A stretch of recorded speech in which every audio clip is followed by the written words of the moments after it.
Welcome to the Colon with the Boys podcast, where we bring you new content creators every week. What, are you going to say something already? You're already going to fucking say something out of your dirty ass mouth? Oh, go ahead. I'm just fucking putting your mouth on the mic. I see you now, motherfucker. Yep. Anyway, we're your hosts, Asen and Nathan. Hello. This is episode 51, titled Swiggity Swoogity, Swiggity Swoogity, give me that booty, dude. with special guest Zswiggs. And apparently the man is an oracle, because as soon as we talked to him about Bungie and Activision's relationship, Bungie split. So Good, I'm glad. I'm glad too. Maybe they'll actually do something good with Destiny now, and it'll give me a reason to try it. Maybe Halo will come back. Doubtful. I hardly doubt it. Like, Destiny is better than Halo, I think, and I don't even play either one of them. Dude, you just lost half our fans. I don't know, man. Like, Halo, it was the cool shooter back in when I was in middle school, but we've since evolved. Ninja, if you're listening by just whatever chance, I'm sorry. What? Whatever. Like, it wasn't that good of a game. But I'm biased because I don't like sci-fi stuff, so. Well, anyway, with our guest Zswiggs, you need to follow him if you want to know when like the next Mayan calendar is gonna end, because this dude is like an oracle. We're gonna get him on again to talk about Activision and Blizzard, so maybe Blizzard can fucking jet too. Please, that would be amazing. But anyway, really enjoyed the conversation. Great guy. So let's sit back, relax, and open a cold one. Yeah. I just wanna crack that door with that voice, yeah.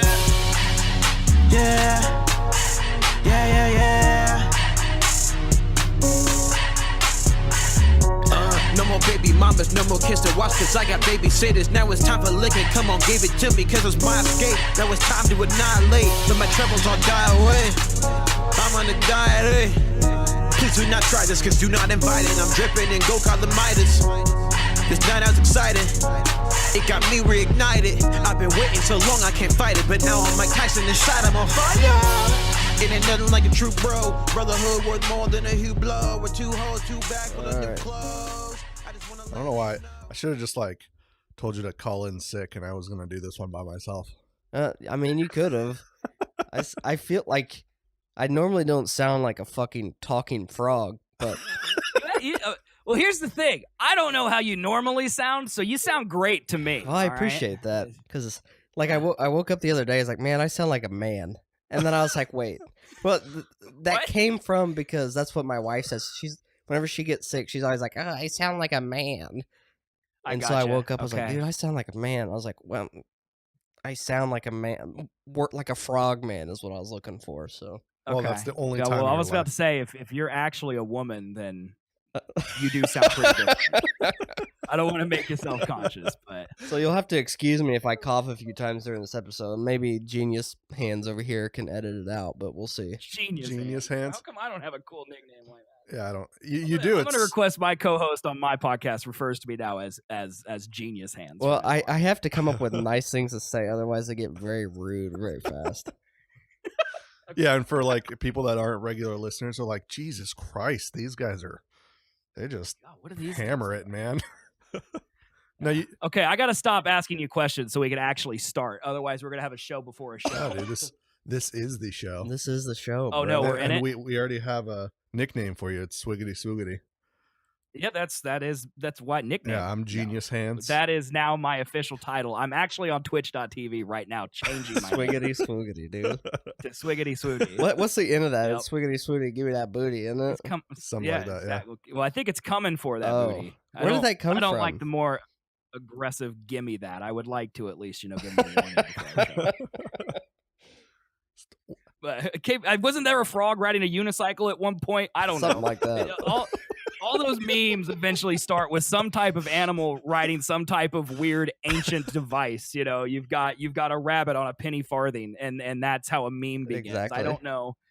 I don't understand memes. I'm in my 30s, and I don't think I understood them in my 20s. But thank God I can at least blame my 30s now for not understanding. I don't understand them either. Like, Asin just showed me one meme that came out from a video that came up on YouTube, and it was like an Uruk-hai from Lord of the Rings, and it said, "It's ma'am," and I was like, "All right, bro, I don't get it." Well, I mean, if you saw the video, you would get it. I don't know. Have you seen the one that? No, I have no idea what you're talking about. Well, it's a little controversial right now, but there's this video of this guy, this clerk, like at a convenience store, calling a transgender woman, "sir" on accident. Okay. And then she explodes on him and like just keeps saying, "It's ma'am," and like just keeps yelling at him. So someone made a meme of like the main Uruk-hai from Lord of the Rings, and it just says "It's ma'am" under it. Like, I can't keep up with them all. Like, I didn't know who Pepe the Frog was for the longest time. Like, I just found out what that was like 6 months ago. Yeah, Pepe the Frog, like, for me, I discovered him through Twitch, and by the time that I realized what Pepe was, he was already considered bad and then considered good again. Yeah. Like, it had gone through the entire cycle before I realized what, that feels bad, man, isn't actually anything political. What? How did it become bad? I didn't know it was a bad thing. It's like Kekistan, I guess bad. Yeah, it depends on where you're standing at it, but it became a symbol for the Trump movement during his election. God, of course. So I don't remember why, and I don't know why, and I don't care to know why because it's already over, and I don't want to. Well, I don't understand what I don't understand, and then someone's gonna write in now and be like, "This moron." Yeah, exactly. We're gonna get some hate mail now for sure. Just address all the hate mail to Seth@duo.com. Just address it. I have all of that email automatically forwarded to the trash where your opinions belong. If you disagree with me, all right, that's how I'm gonna deal with it. I don't understand memes. I feel like people literally come into Twitch chat and they will be talking in memes, and I won't understand it, and I honestly feel bad because I don't think they're trolls, right? That's just their sense of humor. You can always tell a troll. A lot of these people aren't trolls. They're just trying to make jokes, and their brand of humor is memes. There's people with dry humor, there's people with dirty humor, and there's people with meme humor, and they come in and they're like making these memes and I don't understand them. And I honestly am like, dude, I'm a 31-year-old dude who's broadcasting from his son's bedroom. Like, I don't understand. I'm sorry that I don't understand your memes. I appreciate you spending any time with me, but this is going to be a waste. If this is what you enjoy, you're not going to get it from me because I'm terrible at this type of stuff. Yeah. You want to talk about Bob Dylan? I can talk about Bob Dylan, but you want to talk about Uruk-hai memes? I'm not Uruk-hai. I could talk all day about the Lord of the Rings, but they're not interested in that. They want the memes. I don't understand the memes. And no, like I try to keep. I feel the exact same way. There's so much that I can say I've learned from Twitch as far as memes go, and like I don't understand these like how kids talk these days with like one word. It's like me going up to you and being like, I don't know what's a good word. Sup? Like just going up to me like dope, just being like what? And people do that now with like Pog or Monka S or all these other like Twitch things that Pog, dude. Pog. Yeah, of course. Is that a meme? I think that is. As soon as I understand it, I assume it's no longer a meme. That's I mean, it's like one of the original memes.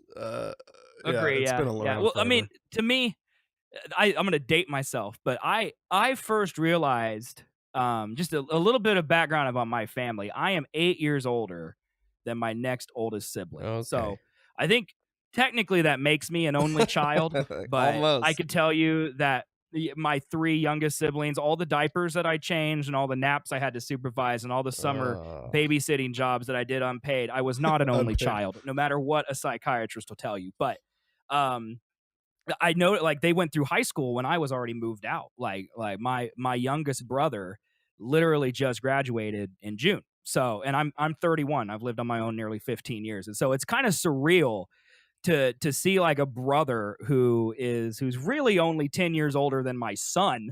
And I realized when my sister was going through high school, she had me in her phone as bro with a fist emoji. And I saw that and I was like, do I need to like change your name from just Sarah in my phone? Like, do I have to put like a little woman emoji and be like sis or something? Like, and I felt like a dad for the first time in my life looking, and this was 10 years ago. Like this is, and that's when I first realized that I was starting to become out of touch. And memes, being on Twitch, just seeing the memes every day reinforces how out of touch I truly am. And somehow I get invited to do podcast guest spots. Anyway. I mean, it really depends on like what you're into as well. Because I have, I'm the youngest sibling, and I have 2 older brothers, 8 and 7 years older than me. So I'm kind of in the same situation, except from the younger standpoint. But my brothers, they were gamers in their time, but like if I went up to my brother and I was like, PogChamp, he'd be like, what the fuck did you just say?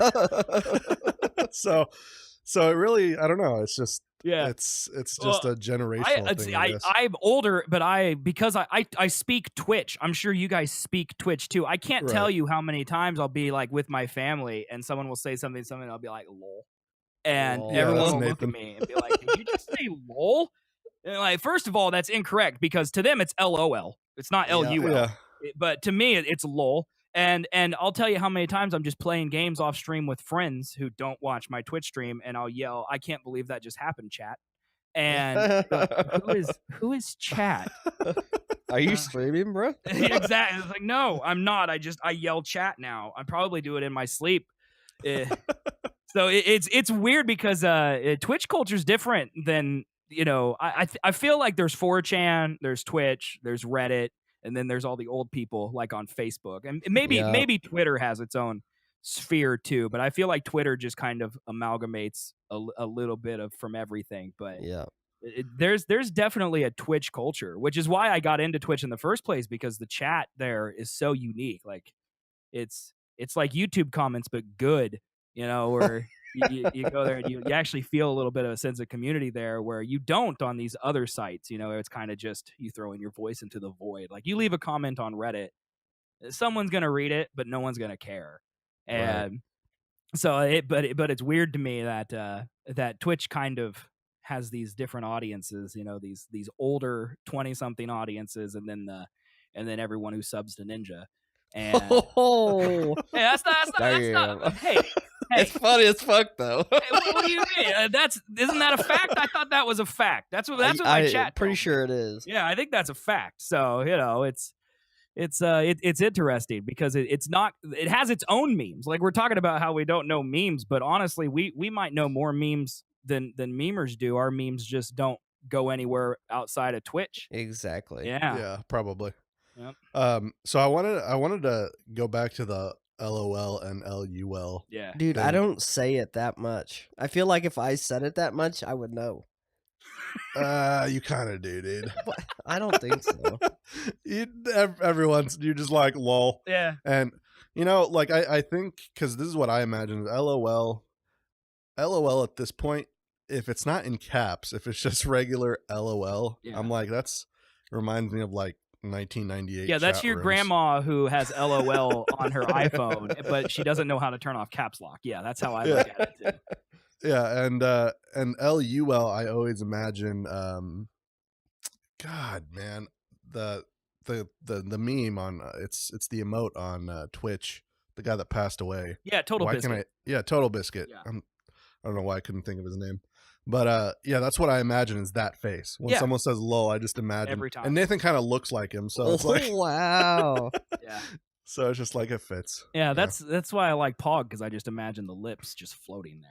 It makes me happy. That Pog face is like what I'm gonna put on my tombstone. Well, hold on. Like, are you talking about the Pepe Pog face? No, I'm talking about the one that's literally PogChamp, but instead of it being his forehead included, it's just his lips. Just his lips. Yeah. Oh, yeah. I don't know if I've seen that one. Oh, see, you guys need to get in with all the hip memes, dude. I guess, man. If you just go to Google Images and type in Pog like I just did, you're gonna get a bunch of cardboard circular collectibles from 1995. He's doing it right now. Yeah, it's. I guess I'll search Pog Twitch, I looked up Pog lips and it said, "Did you mean pig lips?" No, I didn't. Yes, I did. Oh, sorry. Yeah, no, I didn't. Oh God, I'm getting results for pig lips. Please don't ever show me that again. Oh my. Okay, yeah. So there's a lot on the internet that what's I've weird seen. is I looked up PogChamp lips and it did show it, but like there it is. six pictures down, it's Total Biscuit. It's like, what? Yeah. I don't know. It's just like, it's a meme. Is that what you meant? Did you want to see memes? Yeah. Memes. Like Twitch emotes? So we understand memes better than Google Images. That's something. Yeah, we're getting somewhere. Yeah. I talked to my brother. He's a digital marketer, so he's the guy that makes sure that when you have a website that it's like when someone searches for it in Google, it's the first thing that pops up. I need to get him on this. Like SEO. Yeah, man. Need to Search, get him that's on search like engine PogChamp marketing. lips. That was my life pre-streaming. All of that. Oh, really? Yes, that's what I did in marketing all day long, and especially with ecom. So I know what your brother does all too well, and tell him I feel sorry for him. I mean, I know you said this to me, when we were talking in DMs, but you say you're a workaholic. My brother is a huge workaholic, so he just likes to work. Right. So I think he enjoys it because it's just work. Yeah. Yeah. I mean, the reason I say that is because it's nearly impossible to explain to people who don't understand it. Like it's very difficult to explain. Like to me, I worked freelance for a while. So if he has a job at a place and he has a boss and that's who he's got to please, it's not so bad. But like if he's working for multiple companies, like explaining to a CEO of a company why you can't, have a specific word in the title of your web page, it makes you sound like a madman. And I don't envy that description, which is what he does all day out. But if he doesn't have to talk to anybody, his job's very fun. It's like putting puzzle pieces together all day. I'm pretty sure he has to talk to people, but he does work for a boss. He's not like freelance. It may not be that bad then. It may not be that bad. Also, I wanted to go back to we keep going through these conversations, and I'm like, man, we could expand on this right here. But Ninja, so did you hear like the recent controversy of everyone getting mad at Ninja on Twitter? No, no. What? See, here I actually had a conversation today with my chat about Twitch drama because people were talking about Twitch drama, and so I tried to start a fake beef with a streamer who's in my chat, and it didn't work. I realized about halfway through I wasn't hip enough to know how to start a beef. Like I was like, I need the Zswiggs army to go out and then I realized I didn't know what to direct them to do. And so yeah, but I don't know much about Twitch drama, honestly. You gotta Ninja. drop a rap track, dude. That's why you have to diss track. Diss yeah, track. man. The album coming out in 2065. That's 2065. Yeah, look for it. But no, the Ninja drama was pre-New Year's because it was about New Year's. But okay. Everyone was, or not everyone, I shouldn't say that. A lot of people on Twitter, from what I saw, were mad that Twitch was advertising. You know how they do ads now? Yeah, Michael was telling me about yeah. that. Okay, I think I do know what you're talking about. Mm-hmm. Yeah, they were advertising Ninja's New Year stream on everyone else's streams. Right. And people were like, well, what the hell? That's like the Twitch 101. You don't go in other people's channels and tell them to self-promote. And that's what that was. So a lot of people were mad about it. Yeah, it's interesting to me. I mean, my stance is if you're going to make it on Twitch, you're probably going to make it. And I don't feel like a Ninja ad. Like, no one's going to sit back at their chair 20 years from now and go, I would have had 1 million subs if that freaking Ninja didn't advertise for that 15-second pre-roll on my Twitch app. If they would have showed Funyuns instead, I would have made it, by golly. I don't feel like that's what anyone actually worried. And so that's how I approach the drama. But, I mean, to be honest, I'm still mad about ads in general. Like, yeah, me too. I don't really. I just generally have a dislike for anyone who shows me an ad before. Right. I'm kind of derailing the topic, but I have a conspiracy theory. I don't know if you guys have seen this, but I watch a lot of Twitch on my TV. I have a smart TV. It has a Twitch app, and like when me and my fiance were eating dinner or something like that, we'll pull up a stream and we'll watch. And there's an ad before everything, and usually it's Hollister or it's some weird car that I'm never gonna buy or some cruise that I can't afford. And recently there's been a 5-second ad that's just purple smoke on a black background, and then it goes into the stream. What the fuck? I don't know what it's for. I feel like there's some good Samaritan out there who bought Twitch ad time. and did just a really vague ad that's actually not an ad. It's just a short ad, so you don't have to watch an ad. And now I'm like, that's my favorite guy right now, because that would be funny. 80% of the time I get the weird smoke ad, and that's weird. I don't know if it's just. I'm guessing you guys haven't ran into it then. No, I haven't seen it. And I don't see it on the web, and I don't see it on mobile. I only see it when I watch on my smart TV. But like the whole interface pops up, like it says this ad supports Twitch, and it's got a black, avatar because there's no page associated with it. It counts down from 0 to 5, but it's just weird, bad VFX smoke on a background, and then I go into my stream, and it's great. So whoever that is, if you're listening, thank you. Well, you know what would be purchasing that. It'd be funny if that's actually somebody's ad that they paid a butt ton of money for, and then uploaded the wrong file, or it was corrupt, and they only got 5 seconds of the ad. Well, and just Twitch went ahead and played it anyways. God bless that intern, because that is the greatest thing I've had. But did you guys watch any of the Ninja New Year's Eve? No, I didn't. I heard it was super cringe. Oh God! Like, okay, so I came from a marketing background, so I can't turn off that part of my brain. That's one, it's competitive research, and two, because I'm honestly, like, Twitch is my full-time job, so like I'm trying to make a career out of it. It's growing. Right. Knock on wood. I'm a little bit past a year now, and everything seems to be going pretty well.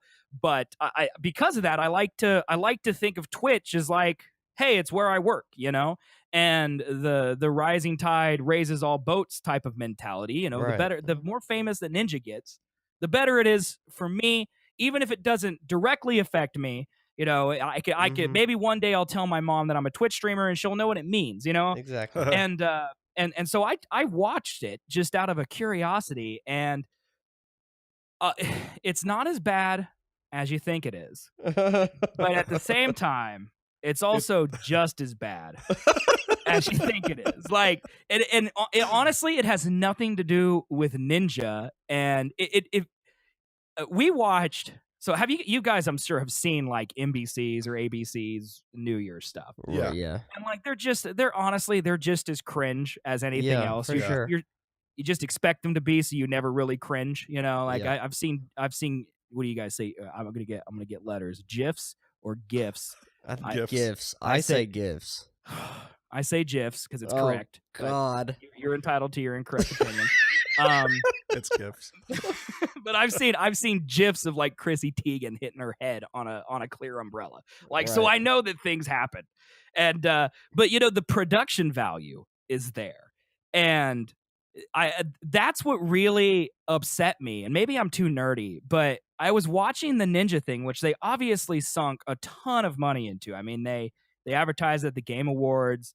They played ads in front of every non-partnered streamer stream, and they wanted people to watch it. Clearly, that wasn't the typical, hey, I'm 8 and I have my great aunt's second removed Twitch Prime password. Right. They wanted people to actually watch it, and when I got in there, it was first of all, Tim the Tap Man was there. I love Tim the Tap Man. I haven't met there. Yeah, I haven't met a single person who doesn't love Tim. So I love that guy. Yeah, that's Tim's the reason awesome. we watched it mostly is for Tim sightings. But Tim was there, Lupo was there, and then Courage was there along with Ninja. Now Ninja was the star, so he had basically what they had done is with no salesmanship at all. Ninja was at this battle station. And he had a headset, and you heard everything that went through his headset. You also heard everything that went through his headset mic. Now Tim's a loud guy. No. Courage is a loud guy. So all you heard on like Tim's stream, who co-streamed it, or Lupo's stream, who co-streamed it, is echoes of everyone else talking at all times. No. So that was really horrible. So we switched back to NBC until they stopped playing. And then we got to 15 minutes within the ball drop. And what they did is because Ninja wanted to watched the ball drop with his wife, and I'm sure so did everyone else. It's a once in a lifetime experience. I mean, Right. they shouldn't treat it that way because that's kind of defeats the purpose. But but they were all looking out the window, and they just played like some weird EDM, and you just watched Ninja watch the ball drop. Oh God. And I felt like Amazon has enough money, to fund a production that at least should come close to NBC. Like I honestly, I don't know, maybe I expected this incorrectly. My expectations might have been wrong, but like I wanted it to be an alternative to NBC ABC. And if you're just watching it for pure entertainment value, something to have on in the background while you wait for midnight to roll around, this wasn't going to do it. It was basically it felt like Ninja in another person's stream room doing a stream, and then there was 15 minutes of him staring out a window, and then the stream kind of ended. And God. I don't know what they were doing. And so, like, to me, I don't know. I haven't read any reviews about it. I'm sure it's because the only thing I see about it is that Ninja tried to make New York City floss, and no one flossed. And,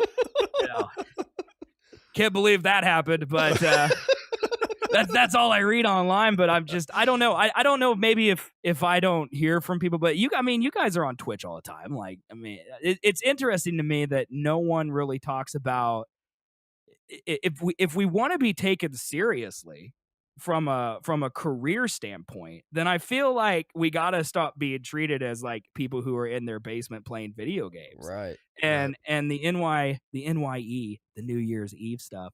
I can't believe I just said NYE. Can we start this podcast over? That is so embarrassing. The New Year's Eve broadcast. About New York. I was like, oh God! I like half of you guys heard me stutter. I was like, what am I doing? Don't say NYE, but I had already said NY. What if I do NY Eve? That ain't gonna work. It's too late. I messed it up. But over. The New Year's Eve broadcast. Just I feel like if I like I always I do this for my marketing projects too. If I show it to my mom, will she understand? Right. Like she's like my arbiter for, is this normal or is this not normal, or is this easy or is this hard, And so to me, like as I showed this to my mom, she wouldn't get it. And I know that like new media isn't necessarily for your mom. I know that she's not the target audience, but and I get that, like, broadcasting and doing content doesn't have to always be for everybody. Howard Stern isn't for everybody, but anyone can tune in and get what he's doing or see the appeal and go, it's not for me. And what that thing was, I don't think they should have went full cringe and at least got the audience they usually have. Right. Instead of this weird, no one's going to like this. I'm watching it so I can see a man who's balding with a horrible ponytail. Shave that thing, Tim, if you hear this. Please, God, shave that thing off your head. But, like, that's the only reason I watched it is because, there's not any commercials. And I kind of knew some of the people who were on the stream. And I wish they would lean more into that community aspect of it instead of whatever we got. And I don't know, it's just weird. So when I think Ninja, that's what's on my mind right now, is because he is the face of Twitch. Like, as much as we don't like it or we do like it, like what he does shapes the public opinion of what I do. At least that's how I look at it. So when he does or the people that he's around doesn't do something that works well, I kind of feel a little pain. Now, it doesn't affect me that much, and clearly I can fill 10 minutes of a podcast talking about it, so I guess I can benefit somehow. But it's still, it makes me a little sad because I want this medium that I love to be taken seriously, and I don't quite know if we're there yet. I don't think so, because there's still people I talk to at work, and I tell them that there's, guys in their mid-20s, early 30s that are making way above 6 figures a year playing video games on the internet, and they still don't know what Twitch is. Right. So I'm just like, how do you not know yet? Yeah. Which is strange to me, honestly, because I don't know how much you guys know about my quote unquote career. If I put career right now in Twitch chat, it would be surrounded by lols. But but like I fell in love with radio when I was 14 or 15. I went to this private school that was horrendous. It was terrible. The second I graduated, my parents, apologized for sending me to that school. But like that's not a joke. But but they had one good thing. They had a radio station. It was a Christian school, and they had this Christian rock radio station that the church managed. And I don't know how that happened. And so I had a class there, and so I got to kind of learn radio production. And more importantly, I learned that it's what I really like to do. And so I got into podcasting in 2004 was when I started my first podcast. And the reason I did this, it wasn't. Yeah, it's a long time ago. Career was surrounded by lols, and the reason it wasn't even called podcast back then, but I did it because you can't just build a radio station. So I learned how to make websites. I learned how to put audio on the internet, and then iTunes released their podcasts, and then that's how that star was born. But it's weird, I feel like podcasts are now really taken seriously. Yeah, and it is much, much harder, in my opinion, to make money doing a podcast than it is to make money on Twitch. Like, there's several, even if you're not a partnered streamer, you could still make money on Twitch. Yeah. Like, it's not going to pay your rent, but it might buy you pizza. Yeah. Most people who have a podcast, they don't make any money off their podcast. They do it for fun, or they do it to prop up something else that does make them money. And like, I mean, I do a podcast, but I do it on Twitch. I used to do podcasts, and they didn't make me a dime. And so it's weird to me that all these adults, or they go, oh, okay, a podcast, yeah, that's a little more legitimate. But then they look at people who make six figures, and they go, oh, those people are just playing video games. They don't. What a bunch of spurgs. Right? It's weird because I guess it's not about the money. It's about it's about how long it's in the public eye and how long it's taken seriously, which brings me full circle to Ninja and his debacle. Yeah, I mean, I think with all content creation, whether you're a YouTuber, you're a podcaster, broadcaster of some kind, Twitch streamer, I think all of those fit in the same way, where it's a long grind, and you have to just keep providing good content. Agreed. And the thing with Twitch is you do get more instant feedback and more instant gratification. You get more instant gratification. You get money kind of right away. I mean, you can make affiliate pretty fast, especially if you have like a big friend group. Oh, it's easy. Oh, definitely. Yeah, you can open it on your phone and a browser and have one person watch, and you can get affiliate. Yep. Right. Like, you just get the 50 followers. I have 600 friends on Facebook. I'm sure I can get some people to come follow. So, I got it. Wow. Okay. But yeah, it's like, I love podcasting, and the goal for everybody, no matter what kind of content creator you are, is to make a living off of it. Agreed. And for any medium, whether it's Twitch, YouTube, or podcasting, it just takes a long time. It's not something you can be like, all right, in 2 weeks, I'm going to be making a living off of this. Well, there are people out there that think that. And I also want to clear, like, I don't think there's any problem with doing something just because it's fun. I mean, definitely. Right. Oh, yeah, absolutely. Like, there's plenty of people who just want to share their opinions, and they don't care if they make money. And there's an audience for that. And some of them make money and some of them don't. I think that if you're passionate about something, that's besides consistency, which is just required, but like being passionate about something, people hear that and they feel that, and that's a big part of it. And so there's a lot of it being genuine that goes into it too. People who go into it just being like, all right, I want to make money, it's probably not gonna work. But you start something and you have fun with it. Who knows what could happen if you actually like it and do it. But it's strange because I've kind of like I make the joke that I arrived at the boat dock with podcasting too early. And then when the boat arrived, I was at a full-time job, and so I wasn't podcasting. And then the boat left, and now here I am again. And so, but that's not necessarily. I think the longer I'm on Twitch, the more I realize that's not true yet. I mean, people always make the joke, no one's going to be famous on Twitch anymore because everyone who's famous was on Twitch 5 years ago, and that's so dumb. Yeah, that's not true. I mean, I see people that are rising all the time. Agreed. There's plenty of people on Twitch who are undiscovered talent, and there's plenty of people, even more people, who have never heard of it. Like exactly. the audience for Twitch hasn't even peaked. There's a meme in there somewhere, but like there's plenty of people out there until it's accessible by everyone everywhere. It isn't gonna peak. You know, I think media, the new media, is still never gonna be truly as powerful as old media until it's ubiquitous. You know, and we're all at the ground level of that. I think it's crazy to think otherwise. Even podcasting is still in diapers.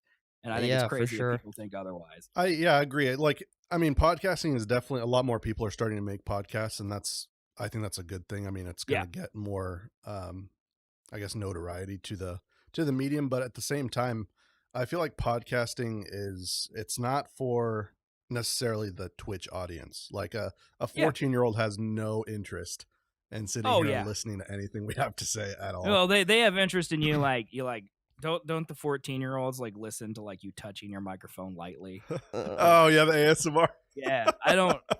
My fiance, she's not 14. Just want to clarify. She watches ASMR, and she would hate. I gotta say this quietly because if she hears me talking about this, I'm gonna be in trouble. But she listens to the ASMR stuff on YouTube all the time, and I'm just like, what? I don't care that I don't understand what it is. It doesn't matter what they're watching, you don't understand it. Like, the stuff my wife watches, like, as you can tell, I brought my voice down. Yeah. You said what?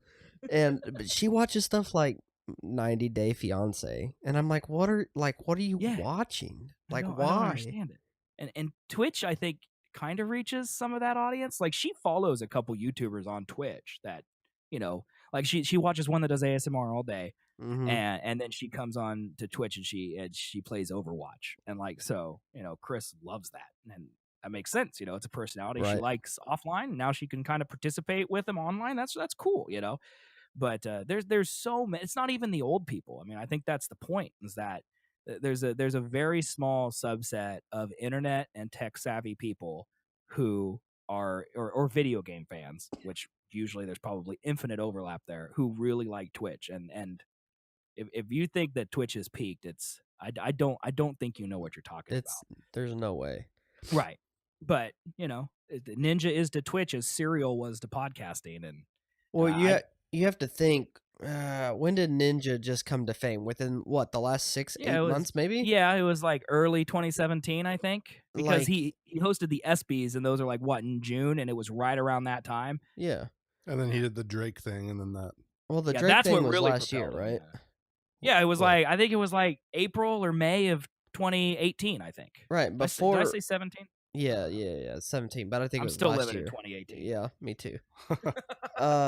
Like before that though, it was Dr. Disrespect and like Summit and those guys, and then, you know, Ninja just surpassed what they did. There's gonna be somebody that comes and, you know, surpasses Ninja in the 100%. Future too. It's gonna happen. Like, that's just the community that Twitch is. Eventually, not that people are gonna get bored of it, but like it's the hype right now, and eventually hype is gonna die. And, you know, that's the same with every piece of media. You know, it's like, when's the last time you heard people talking about This Is Us? You know, but I have no it was idea what huge. that is. I mean, it's the same. Okay, well, maybe go outside every once in a while. No. Like, it was a huge show on NBC, and like the first season had like Mandy Moore in it, and that guy from Heroes that my fiance thinks is cute, who looks nothing like me, and it was like this. It made you cry. It was one of those made you cry film or TV shows. But like, it's gone. You know, things come and go out of the zeitgeist, and it's quicker on the internet than I think it is in traditional media. But that's just how it goes. I mean, no one talks about 50 Shades of Grey anymore, but 10 years ago, you would hear all about it all the time. No one talks about Twilight anymore. But, you know, at the time, people were taking excursions to go see where it was filmed. You know, it comes and goes all the time for everybody, and that's why community is so important. Yeah, and that's the thing. Like, man, it really sucks that the time you stopped podcasting. like around that 2008 like podcast golden era of like anyone that started a podcast at that time seems to be like huge now. Yeah. I stopped in like mid to late 08. I tried again in 09. I did 2 episodes and then we stopped.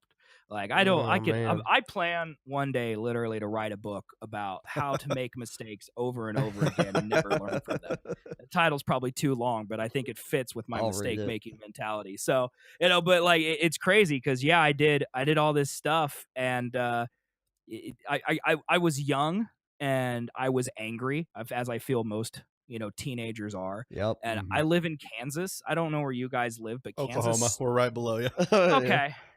We're so in the same you're bucket, dude. okay. So this place sucks. I don't know if you know that, but especially tech wise, like there's no support here whatsoever. So like I was doing podcasts literally the same time that This Week in Tech, Twit, and Revision 3, which is owned by Discovery Channel now. Like they were just getting started, and this is like the people who came from G4 TV, which was Tech TV before this, and they were connected.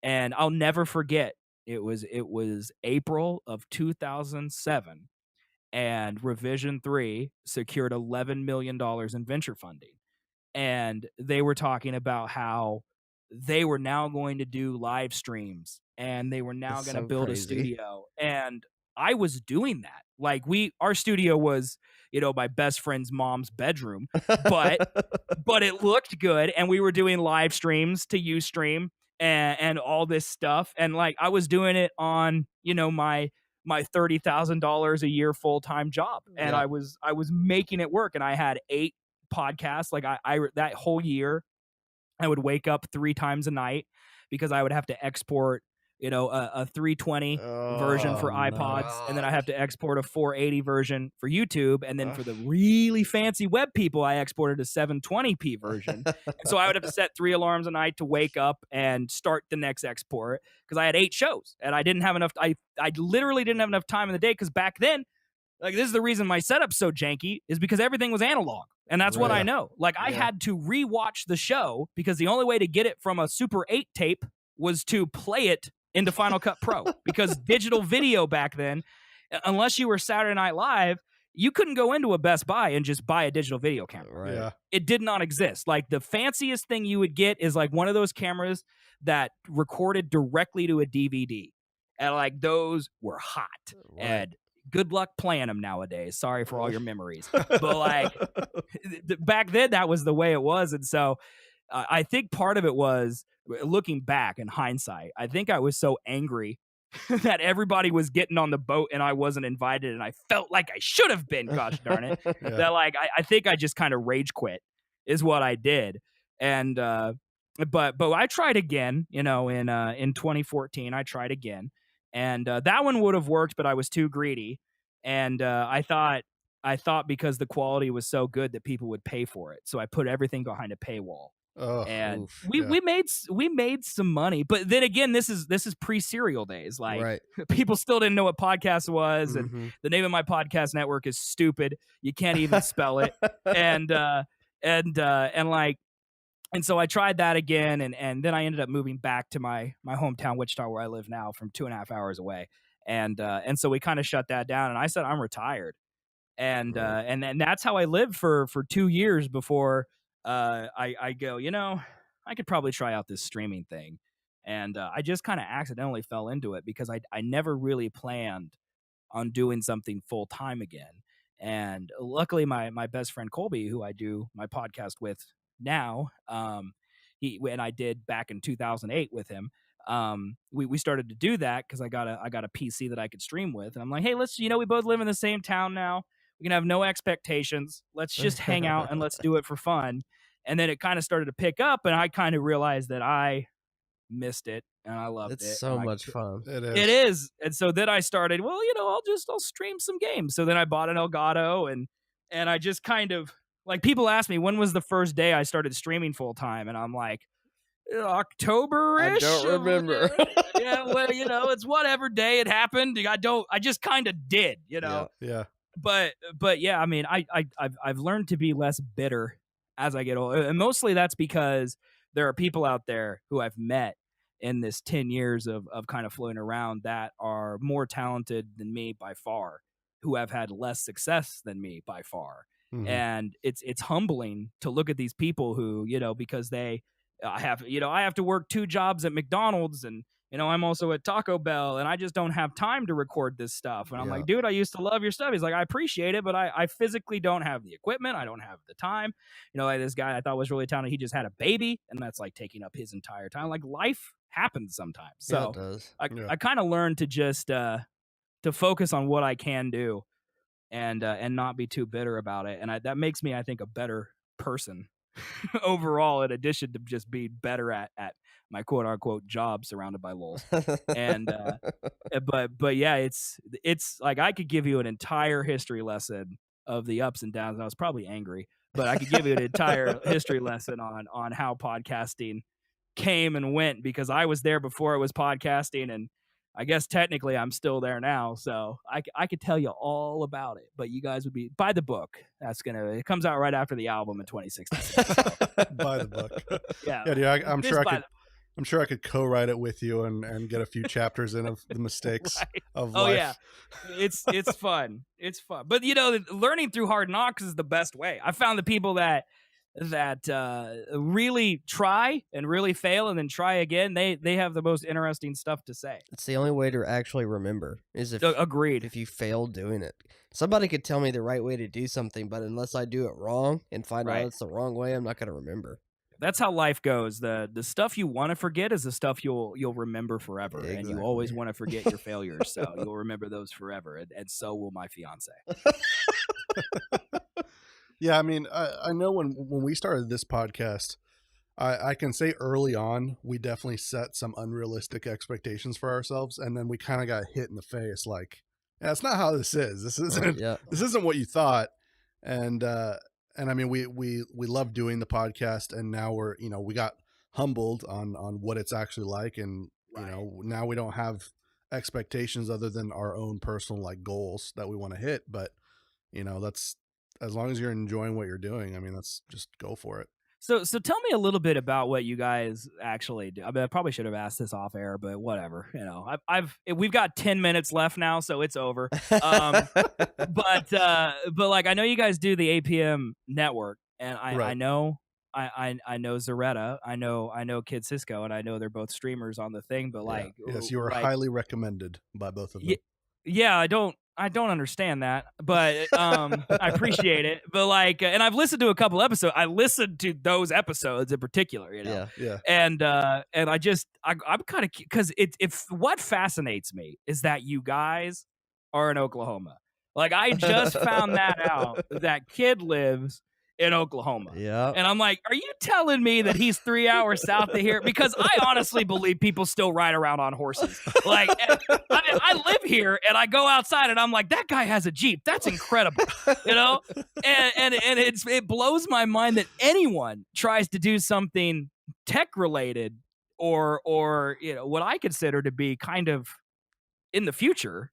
Yeah. In a place that's Oklahoma doesn't believe weed should be legal. That's all. As Nathan likes to say, this our little studio is inside a teepee. Yeah. Yeah, that makes. Well, I mean, my whole family, like, it's the last generation, my grandparents, but they're all from Oklahoma. Yeah. Like, I'm old enough to remember literally driving to Guthrie, and Guthrie was the greatest, and let's go see great grandma's grave, and let's not do that, Mom. That's depressing, But we get to stop at the rest area that has teepees next to it. That's not culturally insensitive. Guess what? They'll protect people who need to poop from the rain. Congratulations on all your years and years of stuff. But yeah, it fascinates me how that geography doesn't really matter. But at the same time, it truly does, because you have to tell people. I mean, did it happen because you lived close to streamers, or like, how did this happen? Well, first of all, I just moved like December 20th. I just moved back because I was when we started the podcast, and up until December 20th, I was living in Seattle. Oh wow. So I moved back because I grew up here. That's crazy. Yeah. So like the whole idea for the podcast was just like, well, first of all, it was kind of my idea because Nathan doesn't really listen or didn't listen to podcasts at the I time. had no idea what podcasts were until this started. And about 3 years ago, I was a huge gamer, real huge nerd, and one of my friends from work at the time, he was like, I run a gamer podcast where we just talk to gamers and we talk about nerd shit. And I'm like, that sounds really cool. And he introduced me to podcasts, and he was like, you know what, like come on for like a guest spot just to, you know, chat with us. It's not like this where we're talking to a guest and we're like promoting them specifically. It was just kind of like another co-host spot. And I went and did it, and I loved it. And I was like, holy shit, that was like exhilarating. I need to recreate that. Yeah. And so I talked to Nathan about it, and you know what we're interested in. We like watching Twitch. We like content creation of all kinds. We're both nerds, so we just don't like each other. Oh, shut up. And it sounds one way. I mean, I don't want to get into this terrible spat, but someone doesn't like someone. I don't know if it's both direct. I don't know. No, he's been my best friend since like 4th grade. I just let him believe that. Yeah. Yeah, there you go. You can't get rid of him. Yeah, he's stuck here. He's here. Oh, he's moving back. Oh, that's so great. Yeah. I can't wait. Yeah, and the original idea was, you know, we have friends that are streamers. Like, I don't know if you've heard of Lars. He's one of our guests. He's someone I've known in real life. Zoretta, I've known since like 9th grade IRL as well. So that's awesome. I've known her, and you know, so I know several people. They were our first few guests. We had Nathan's brother on, and then we just, you know, the more and more we got into it and started talking to people we don't know, we just realized how awesome it really is to like just the people we've met through this 100%. Podcast where we just sit down and get to know people that I would have never talked to you if I hadn't done this podcast. You know what I mean? For sure. Like I probably would have never stumbled across your channel or you know, be recommended to come to you or anything like that. So it's like it's just amazing how every week we just meet new people, and it just keeps going. And you know, there's no shortage of content creators, especially nowadays. For sure. For sure. Well, I mean, I look like this. I mean, what episode number am I? You are 51. Okay, thank God I'm not a milestone. If you would have just said 50, I would have made you record another one first. But yeah, like that. I mean, that's huge. Like doing 50 episodes of something. That's a lot of content. And and your website looks good, and I mean your social presence is good, and it's just, I don't know. I might be silly, but when I look at that and I go, wow, these guys are just doing it in their free time, and you know, I can see the passion, and I love those stories. Like, Twitch really expanded my world. You know, I don't know about you guys, but like, because you do. I mean, I see a lot of people from different countries in Twitch chat, and it's very weird. The first few months to realize that you as an American are not the center of the world. It's so weird.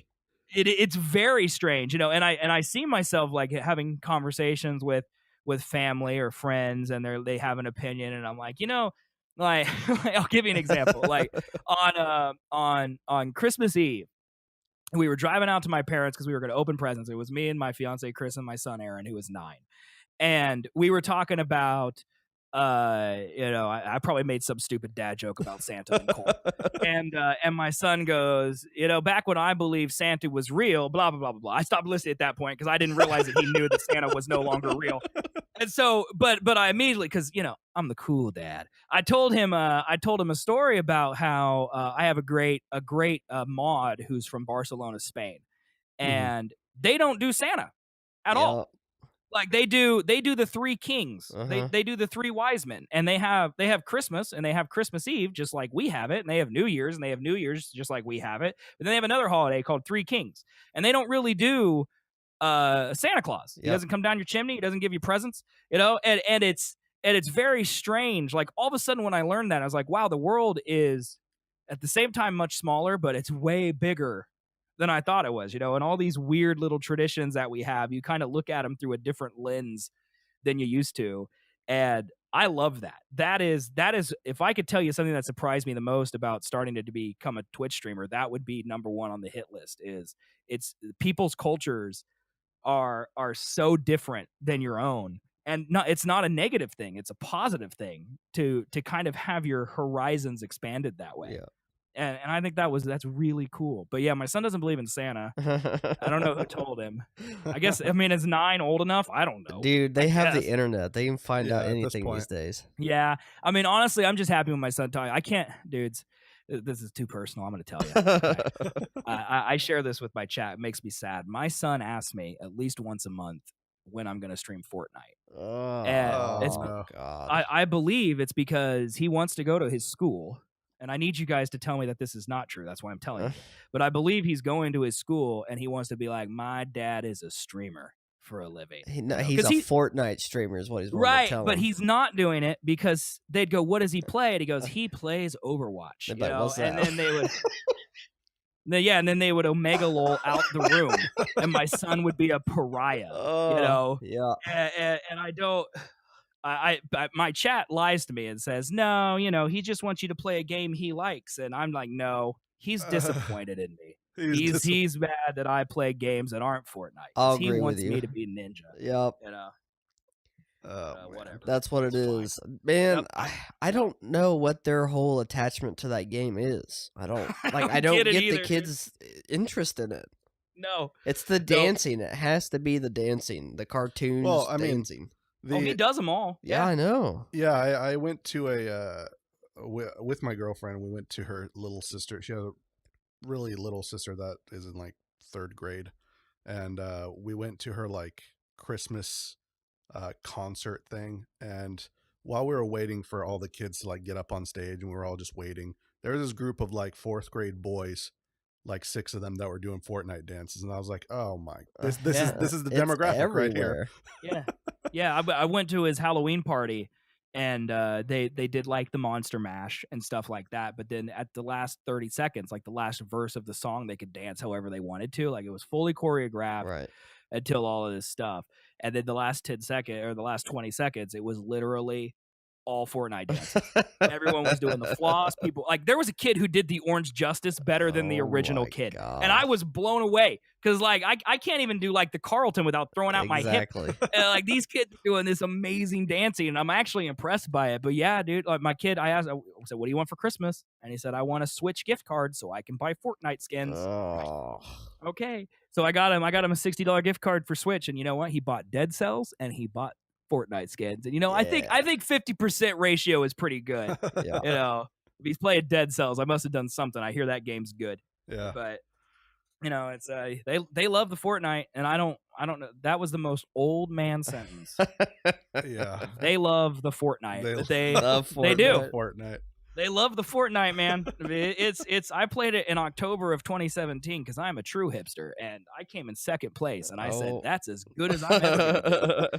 I got blown up by a rocket launcher, and I remember screaming, "There's rocket launchers in this game!" And then I never turned it on again. Yep. But it's not for me. But there's obviously it's for more people than it's not. Yeah. Clearly, except not for any of us. Yeah. Right. I have yet to meet anyone who's our age who really likes Fortnite, but I know they exist because plenty of people play it. Yeah. You know? No, I know a few people, and they're just I don't get it. I mean, there's several people in my chat who I would consider to be normal, but they play Fortnite anyway. I don't like it because I'm bad. That's honestly what it is. That's probably what it is for me too. It's just a loading screen simulator. You know? I get to watch 45 seconds of me, you know, standing on an island getting whacked by strangers, and then I fall into a place and I get, a tree limb. I don't know what you have in Fortnite anymore. There's buses and there's planes. Yeah. And then you die and then you start over. I think that was one of the biggest things for me, because I tried it at one point, and it's not bad as a game if you can actually survive for a second and get some stuff and then go out and fight some people. But the problem is everything is so fast paced because the map is so small. Like in PUBG, you can land somewhere and you can be like, the map is so big that there can be no one around you and you can just chill and loot. And on this game, you're like constantly, no matter where you land, there's like four or five other people that are like trying to hurry and get shit before you. Yep. And there's no room to learn. I think that's maybe something they should work on, as a bigger map for like, I think I would reconsider retrying it if I had some space to learn. It's clearly fun. And I don't think my son is particularly good at it. Like, now I gotta talk quietly. Yeah. So, like, he has fun, but I don't know if that's peer pressure. Like, he feels like he's supposed to have fun, right? Because all of his, his classmates have fun, all his friends have fun, but clearly people are having fun, and not everyone is good. Yeah. So I don't know. There's something about it I don't get, but yeah, I don't get memes either, so I'm not the target audience, probably. Well, anyway, Seth, we've almost hit an hour, so we're gonna start going into. I feel like I have said nothing, and also I have said too much. No. So, it's been really good. I really like our conversation. Well, I appreciate you guys having me. I it was a lot of fun. Bogarted all of the time, but I really enjoyed it. Like, it's see, the problem is that I do 6 hours a day on Twitch, and then I do 7 hours a week of podcasting with my friend, and it doesn't get it all out of my system. I love to talk no matter what. Yeah. And he's on vacation. He's in Colorado. He's on, let me check my calendar, a 450 week long vacation. And we're back Sunday, but we missed Sunday, we missed Thursday, and then we're going to start doing 3 episodes a week from here on out, because clearly I need to vent. And and so it's just been inside me not being able to get out. So I appreciate you guys letting me ramble. I can't wait to read your episode description. Like, what are you going to put in there? Joined by Seth, aka Zswiggs. He talks a lot. We try to intervene and steer the conversation. Does not work. It'll be in our intro that we do later. Yeah. Yeah. I mean, did we even do an intro at all? Like, no, do you guys record that afterwards? Yeah, like, we record it after. Okay, thank God. It's like, no, I forgot. Oh, shit. Well, I have just ruined all formatting of any kind, that you could possibly have done, because your other episodes sound so professional. Just good luck. I said didn't even introduce you at all during the episode, so yeah. That's fine. In the beginning, we talked a little bit. All right, he said it was Seth. And I don't care. If they have made it this far, they'll seek me out. And if they haven't made it this far, which I imagine most people haven't, I'm not for them anyway. So because this is me, and this is me on all my stuff. So if you like me rambling and talking about things that your grandparents would like to talk about out on the deck, then you'll probably like my stuff. Or if you like Overwatch fails, then that's all on social media. Oh, there it is. So we're just going to end the show with a random question of the day that we always do at the end. So this kind of this could go another like 30 minutes. So we'll see here. But I'll keep it short. So out of all the gaming companies and like game studios in existence right now, who do you think is like on the ball right now, and who do you think is lacking? On the ball, EA. 100%, probably the best company I've ever heard. No, I'm kidding. No. I was like, what? I was really confused there for a second. I just wanted to see how you'd react. It took me by surprise. I was like, really? That's a really interesting question, actually. So Red Dead Redemption 2.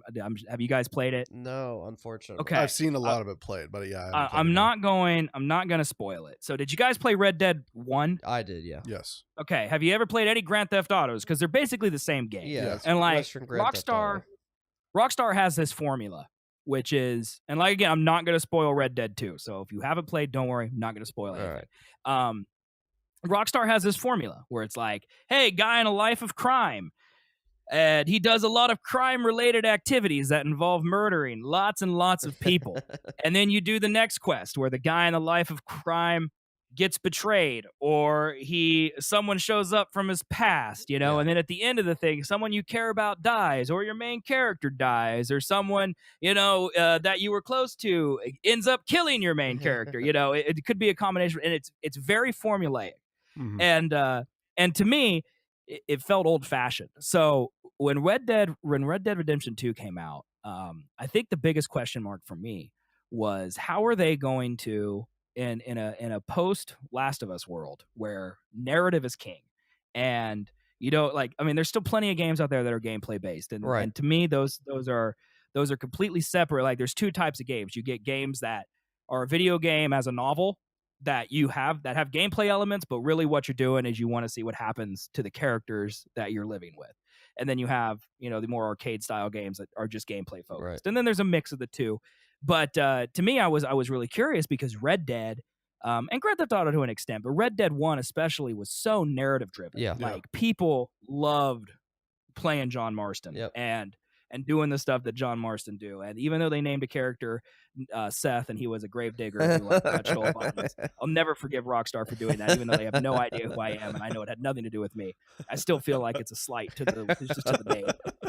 But anyway, I digress. I was interested when Red Dead 2 came out because we had never seen a game from them in that kind of post-narrative world. Like, Grand Theft Auto 5 and Red Dead kind of came out around the same time, but clearly Rockstar had no idea what Naughty Dog was doing when they were doing it. And so I was like, is Rockstar gonna come out and have this what Rockstar does and have this incredibly immersive game, but it's going to not be kill everybody, kill everything, right? Burn Beat it down, up hookers on the side, right? Exactly. Yeah. And so this question's interesting to me because in recent years, no game has resonated with me story-wise, made me care about characters more than Red Dead Redemption 2. I'm so glad to hear that. Like, I won't, like I said, I'm not going to spoil it, but Arthur Morgan, like, what they did is they had to make a character who was better than John Marston, because everyone goes, oh. Like, I almost said Dan's game. That's how immersed in Twitch. Like, Dan's game, not John Marston, not buying. Right. And they had to fill those shoes. And not only did they do that, they made John Marston look like a two-dimensional character. Wow. It's unbelievable.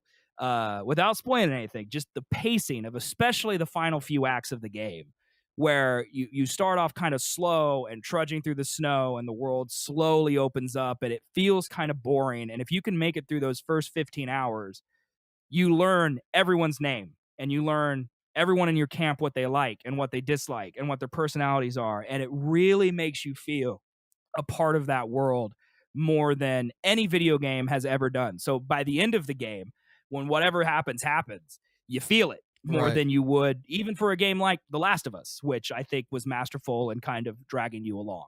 And so that to me is a masterclass in video games. The problem is that in between all that is still, we're going to go fight this gang, and there's 40 dudes in their gang, and there's 10 in ours, and we're going to fight them 6 times, and we're going to win every time.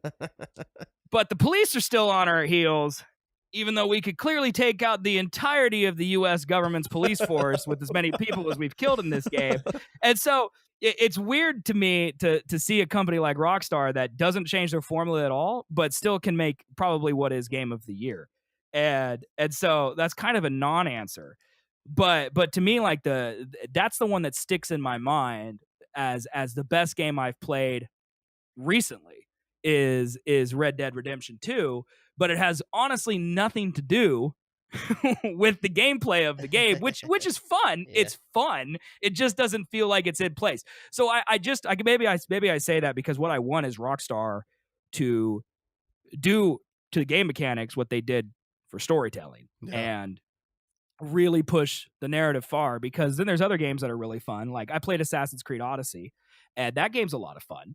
And it's fun to play, and the story's okay, but it feels like any generic AAA game. It's good because you know it's supposed to be, and then you play a game like Spider-Man that is the most fun game I've played in recent memory, and the story is good, but you know it's like everything wrapped up in a neat little bow. Red Dead got worked on for 8 years, and it feels like it got worked on for 8 years by 2,000 people. Yeah, and to me, like, I can't wait to see what they do next, but at the same time, it feels so weird to be like, I kind of know what their next game's going to be already. Like, I don't know what the story's going to be, but I know what I'm going to do in it. Yep. I know I'm going to raid, and I know I'm going to rob, and I know I'm going to beat up hookers with baseball bats. And so, like, are they the best company that's out right now? I'm not totally sure. So, I mean, and then I wait to see what Naughty Dog is doing, but everything that they do is so question mark, you know. It looks incredible, but wait till you play it, you know. So that's hard to say. As companies that aren't doing it right, that's also tough. Like, there's so many. Yeah, There's microtransactions, just as a blanket, are ruining gaming. Like, Blizzard is getting to the point to where it's starting to kind of aggravate me. The money I can imagine. And you know, to me, I don't know if you guys played Destiny, but I love Destiny 1 and Destiny 2. I've had a bad breakup. I honestly describe it as like I was married and now I'm divorced, and we don't talk about my ex anymore because they took all my stuff away. And like when they switched to Destiny 2, like all this, I played 2,000 hours of Destiny 1, and then they came in and they took all my stuff away. And I was like, okay, that's fine. Destiny 2 is going to be so much better, but then it wasn't. And honestly, like, it may be an unpopular opinion, but I'm really mad at Bungie. Like, I really am. I think that they are playing on people's addictions, because Destiny's gameplay loop, I mean, it feels like Halo. It's Blizzard. It's so well. I mean, Blizzard's kind of the same way. Like, they feel like they can get away with it because their audience is so addicted. Yep. And that's what it is. And I don't know if EA has that. Like, EA is greedy, which is a crime a little bit, but it's business, and businesses are going to business. And if you don't like it, don't buy it. You know, and like there's new games from EA, like Battlefield 5. Like, it wasn't Superman microtransaction heavy. Now I think they're adding them in like a week, but you know, when it came out, it was fun, and I had fun playing it. And you know, Battlefront 2, as much crap as it got for kind of being repetitive, and the Darth Vader thing, which by the way I unlocked on stream. Ask me anything. But like they tried to fix that, and from everything that I've heard, Battlefront 2 is a lot of fun right now. Like, they keep adding free content, they keep adding free stuff, but no one's playing it anymore because we're all so mad and we can't play EA and But to me, like, EA is the people you bandwagon on and you say, I hate EA. Yeah.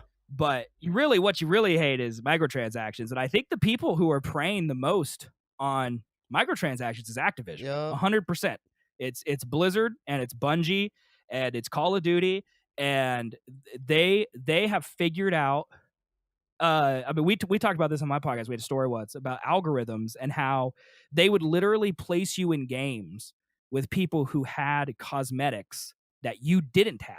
And then they would show you, and then they would show you like plays of the game for those people who had those cosmetics. So you'd be like, wow, if I had that sniper rifle, I could do what that guy that did. just blew my mind. Like, I'm watching all these replays in my head of what. Like, that's it. Yeah, and that's what they're doing. And to me, that's way more insidious than just being like, hey, you could pay $15 to get Darth Vader. Because that's just blatant greed. And if you don't like it, don't buy it. It sucks. Yeah, sure, you should be able to play Darth Vader in your Star Wars game. I get it. Okay, but to me, Activision is low key drug dealing. I mean, that's what they're doing with Destiny. That's what they're doing with Blizzard. I mean, Mike Morhame's out now. I can't imagine it's going to get better over at Blizzard. You know, some people, the rumors are floating around now that he stepped down because Activision was forcing him to do things he didn't feel comfortable doing.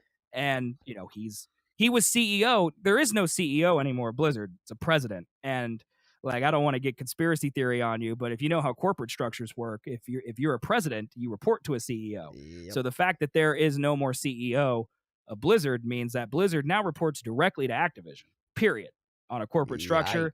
That's how it works. Well, I heard something about Blizzard splitting off from Activision. Yeah, you know, that may happen. I heard that rumor too. I don't think it will, because Blizzard makes so much money. You know, I mean, Activision's huge. I don't think people grasp how big Activision is. Like, and I think they've done, like, stay woke, people. I think they've done like an amazing job of kind of flying under the radar, and that's because their games, more often than not, are really fun. Like, EA has the mistake of not only being greedy, but their games suck, and that's a problem. Like, if you like Madden or you like FIFA, that's what pays EA's lights bill. Sports. Those games aren't for me. But if you like I don't hear the same hype for Battlefield 5 that I do for Call of Duty 4. Yeah. I just don't. Like, I hear they're fun, but people love Call of Duty. Yeah. Right. People don't love Battlefield. That's true. They just Man, but what? so, sorry, go ahead. No, go ahead. No, go ahead. I was gonna say earlier, like what you said earlier about the plays of the game explains why so many times I'm like, wait, like someone else had like 5 kills. Why is this 2 kill getting played in the game?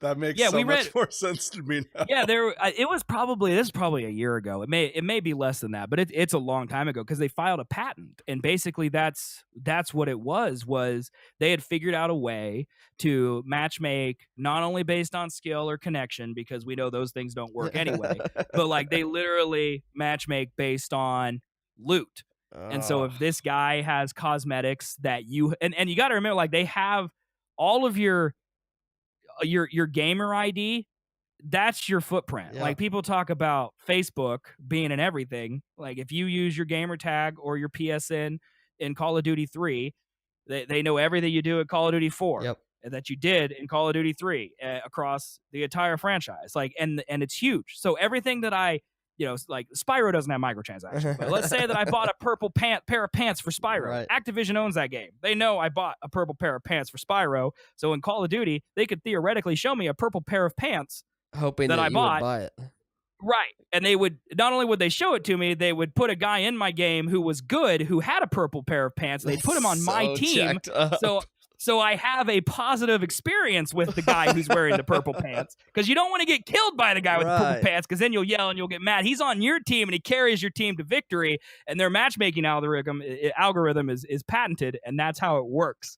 And that to me is way more insidious than anything that like EA is doing. So long story short, CD Projekt Red, best company of all time, and EA the worst. All right. No, but I mean, to me, that's honestly what it is. Like, that's when they go, what's the biggest problem in gaming? It's that type of psychological marketing. It's your data is being sold. They're getting too smart. Yeah. I mean, and the data, I mean, the fact they can track everything you do and everything, you purchase, and how long you do it and how many bullets you fire with what gun, like they track all of that. And they have teams of people who pore over that data. I mean, you could ask your brother who works in search engine marketing. I mean, they all have that data. Like he could pull up, a visitor to a website, and he could see what 15 other websites they visited before they arrived at your website. And depending on if they have Facebook tracking or if they have Instagram tracking in it, he can actually see what they've done on other websites. Like there's a whole, like, that's why that do not track in your browser exists, because websites track you, and they don't just track you across their website. Now, they don't get as good a data from outside websites, but they can still see, hey, this person came from this website, and now they're at my website, and they're looking at these pages, how long they look at these pages. Like, I mean, I on my websites, I have tech that lets me see how long your mouse hovers in a particular area of the page, so I can tell if you're reading something, and that's me. Imagine what Activision has. Exactly. That's crazy. So to me, that's not really a worse company. That's a trend. But I think right now Activision is probably the biggest culprit. I'm sure everyone's doing it. I'm never watching porn again.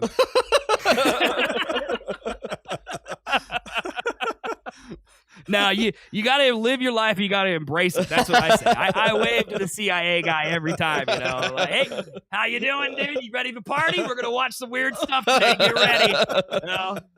You got to get weird with it. So he clicks off. That's how you do it. Oh, like this guy isn't terrorizing anything but himself. I'm gonna leave. All right, Seth. Well, man, I had a blast. This was a really. I did episode. too, man. Thank you guys so much for having me on. Thanks for coming. I mean, I would like to say I'd come back again, but my schedule is so stupid because like I said, I'm a workaholic. But I would love to find a time to get back. Absolutely, man. I just re-invited me to your show. Just by the way, you don't have a choice. But if people wanted to come listen to your podcast or watch you on Twitch or follow you on social media, I mean, the best thing you could do, come to twitch.tv/Zswiggs. It's ZSWIGGS. There is no story behind that name. Don't ask me. I just made it up. You go to twitch.tv/Zswiggs. That'll get you to everything else. I mean, honestly, all of my presence, you can just go to zswiggs.com. That's all my social. My Twitch is embedded there, and also there's merch for sale. And then my podcast is Seth and Colby, and you can go to sethandcolby.com if you want to listen to that. But again, the Twitch is the best way, man. I'm live every day at noon Eastern time, 6 p.m. Central European, and pretty much every Saturday as well.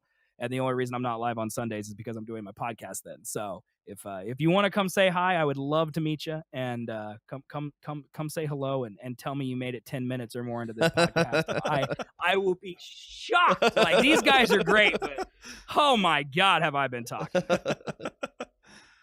All right. Well, we will see you guys next week. Goodbye. See ya. I won't be here. Hey, you. Yes, you. Thank you so much for listening to the episode. I hope you enjoyed it, and even if you didn't, we would love to hear your feedback, which can be sent to coldonepodcast@gmail.com or leave us a review on iTunes. It helps us gauge how we can make this podcast better for your enjoyment. If you would like to contact us, you can do that through our email or follow us on social media, which is @Cold1Podcast for Twitter and Facebook. We are now on Spotify as well as most podcast apps in existence, but if you prefer to listen to it online, head on over to our website, actionsperminute.net, for the latest episodes, a link to the APM Network Discord, or to check out any of our APM sponsored streamers. And lastly, if you like what we do, tell your friends and spread the good word. Thank you again, and remember,